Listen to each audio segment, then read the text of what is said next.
Hello, my name is Zhenyu Fu, and I'm making this video to discuss the theories and the research I learned from this week's class. I will discuss peer relationships, play, friendships, and also peer relationships in teenagers. And also I will discuss children's schooling, their economic and social status and ethnicity in schools, and also children with disabilities. First, I'd like to talk about peer relationships.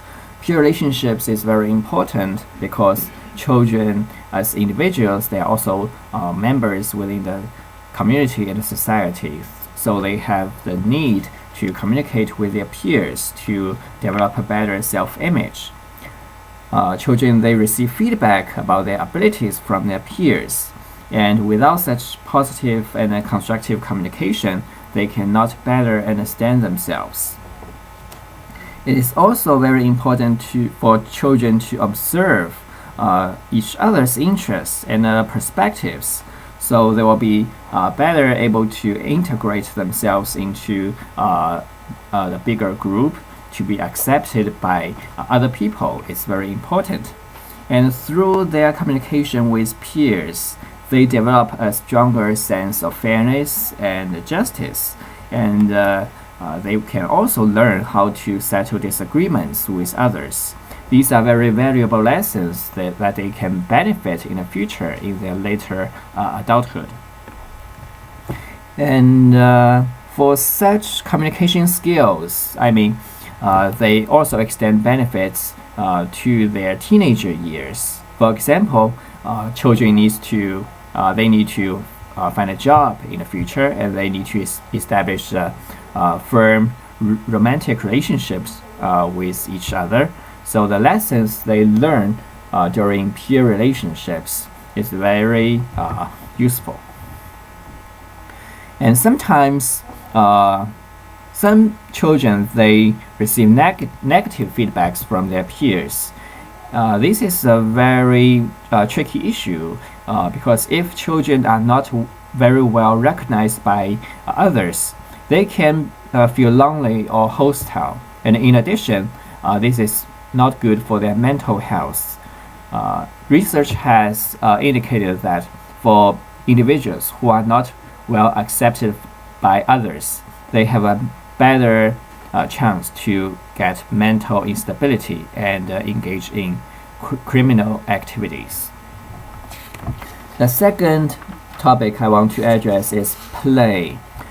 Play is very important because it provides us with a natural way to exercise our skills and learn from each other. It is very relaxed and not very stressful natural setting of learning. People develop cognitive and social emotional development through play, and research has indicated that throughout our play, our innate tension was released during this play. So it's healthy for our emotional well-being. And some therapists even develop play therapy for children to address their innate issue, to help them better develop themselves. Through play, children practice their competencies and their acquired skills in this kind of natural and pleasurable way. And they also use their imaginary ability to more freely express themselves. However, these days, more and more children, they sit in front of computers and televisions instead of playing outside.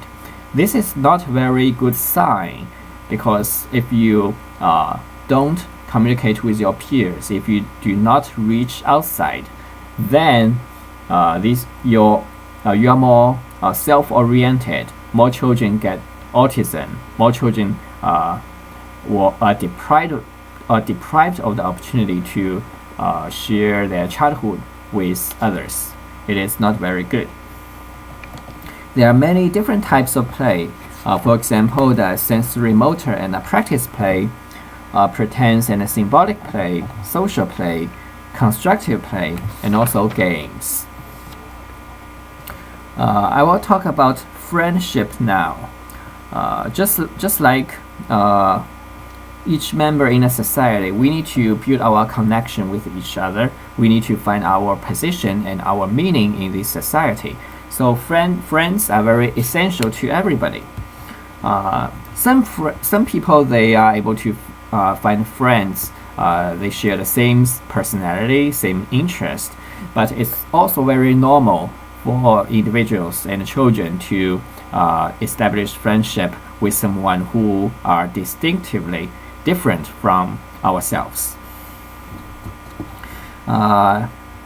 Anyway, having friends meets our basic social needs of being supported and being loved, and this kind of intimacy will benefits us both mentally and physically. It's very important for us to develop friendships because it's a very important source of support, and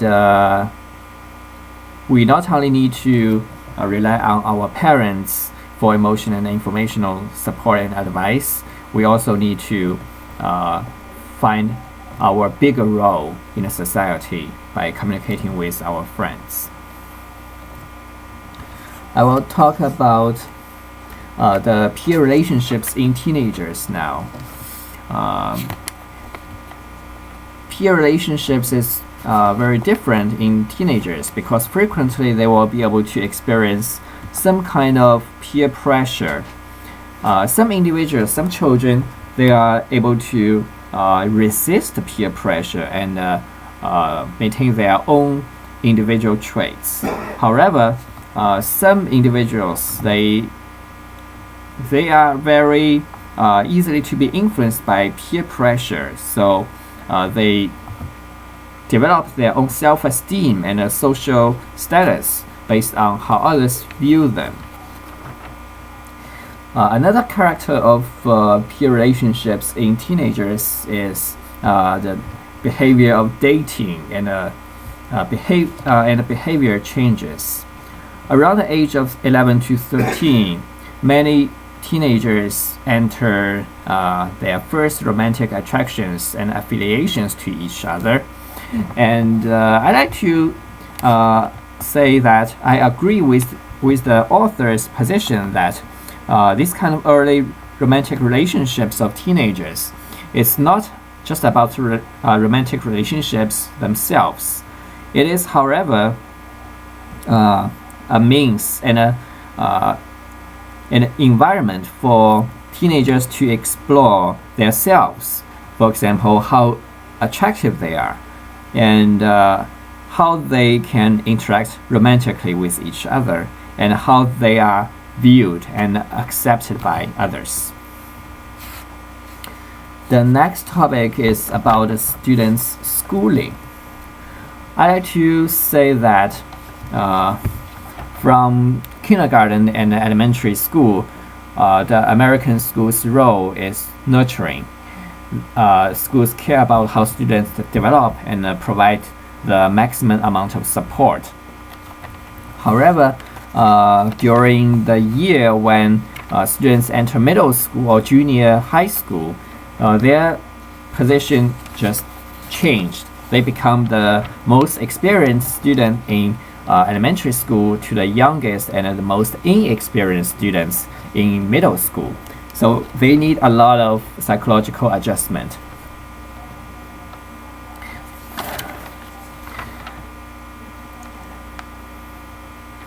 The next topic I want to talk is social and economic status of students.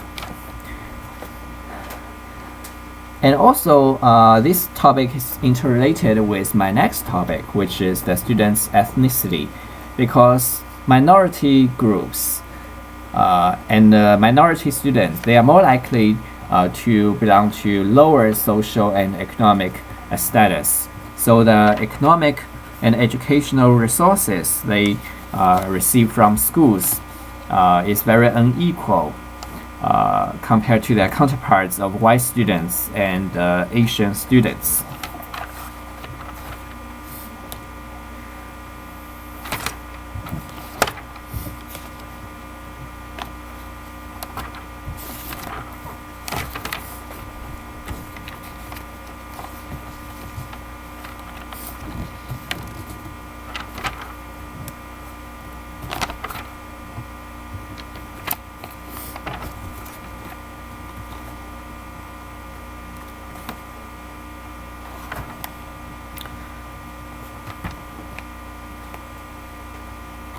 And I'd like to now address the several major factors mostly influence high school students in the United States. The first is the economic reasons. Students from poor families are most likely to drop out from high school, and also many students, especially female students, they dropped out because of personal reasons such as pregnancy or marriage. So for these students, many of them are no longer able to continue school or going to college due to getting pregnant and due to poor financial reasons of family. So teachers and schools need to put more efforts to help these students going through the hardships and achieve their academic success in the future. As I said before, social and economic status makes a difference because for schools from poor neighborhoods and communities, teachers are not very well trained, and the academic expectation on such students are not very high, which would make them less motivated to study. And also for students from poor families, they are more likely to get malnourished. They do not get enough nutrition to mentally support them to go through the academic effort, and also they are more likely to become a victim of crime and violence. For the ethnicity in schools, just as I see here, African Americans and Latinos are more likely to drop out from schools due to poverty, and they are more likely to perform poorly academically. White students and also Asian Americans, although Asian Americans are also minority groups, but they have a tradition of doing well in math and science courses in high school. So African Americans and Latino Americans are more likely to be challenged for their schoolwork. Lastly, I will discuss children with disabilities. In the textbook, there are several disabilities mentioned by the author. First, it's learning disabilities, and also ADHD, which is attention deficit hyperactivity disorder, and also emotional and behavior disorders, as well as autism. Learning disabilities could be caused by many different reasons. Some reasons are biological, some reasons are environmental. For biological reasons, maybe the student received some brain injury, and this kind of physical injury prevents the students to process knowledge in linguistics, math, and even reading. So they are very challenging. And for ADHD, the attention deficit hyperactivity disorder, students usually develop inattention. They are not able to focus, and also they become very impulsive. They cannot make their decisions based on very careful consideration. These kind of factors prevent students from being a very efficient learner. There are two ways the author discussed we can improve ADHD. One is the medical method, such as taking medication like Ritalin, and also the other reason is counseling, such as having consultation sessions with a psychologist to address the issue. However, either one of these remedy treatment is not effective if we just use it alone. If we actually combine these two methods together, we can achieve a better result. For emotional and behavior disorders, boys are more likely to have their emotional and behavior disorders because they are more likely to be more adventurous and engage in bad behaviors. So this kind of bad behavior and emotional issues give students depression, aggression, and also fear for going to school. This poses a very big challenge for them to achieve academic success. The last one is autism. Autism is some mental and communication disorders. Individuals who have autism are not able to socially connect to each other, and they frequently experience verbal and nonverbal communication difficulties. So teachers at school as well as parents, we need to focus on the early signs of autism, so we can discover it early and have the children to receive treatment early. It's better for their future development. Just as emotional and behavioral disorders, autism is also more frequently experienced by boys, because boys was having these kind of troubles more often than girls. Okay, this is the end of my presentation. Thanks for watching.